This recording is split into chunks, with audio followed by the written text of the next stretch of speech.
All right, welcome to your next digital lesson with Ron Kustrup. We're going to go over tessellation. Okay, so basically what you're going to do is we're going to start a new document here, file new. We're going to call it test1, have it be width 11, height 8.5, and the resolution can be 300. What we're going to do is drag our images in. So I already got these images off the internet. You can use any image you want. You can use multiple images. I have these two. It's your design. So now I see that there's white background on this Triforce, this triangle. So I want to make the background invisible by blinking the eye to make sure I can see it.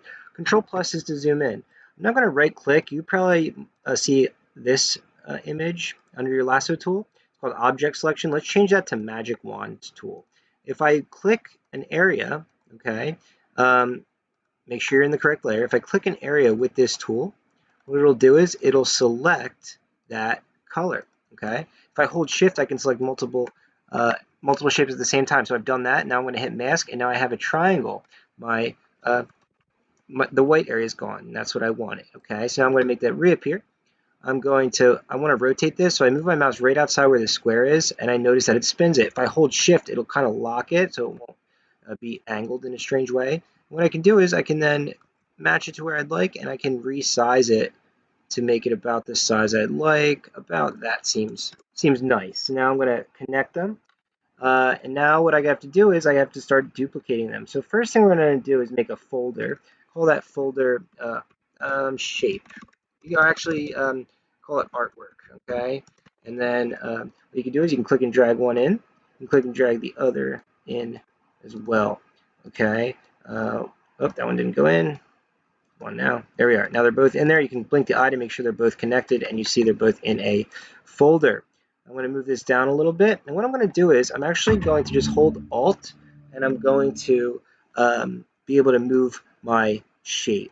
But what I want to do is I want to make it so it fits next to the other shape. That's probably one of the interesting things about this project. Notice that worked. If I hold Alt, oh, whoops, let's try that again. So we're going to go holding shift to do that, and we're going to place it there. Okay, perfect. So now I can hit the move tool or choose layers panel to make sure the selection is off. I hold alt to click and drag, and I've got my duplication. If you want to see something really cool, you can actually hold shift, click another folder, and you can select multiple at the same time. It doesn't seem to actually work in Photopea. Okay, that's fine. So we have our duplicate here, and you're just going to keep going around, okay, until you fill the composition. All right. So what I'm going to do is I'm going to show you that really quickly. I'm actually surprised you can't select more than one layer. That is odd. If I move all of them and duplicate, oh, it did work. Okay. So now I have multiple layers selected. I'm just doing this a quicker way. You don't have to do it this way if this seems confusing to you. I'm just trying to make it quicker, right? Quicker for you. So I can move that there.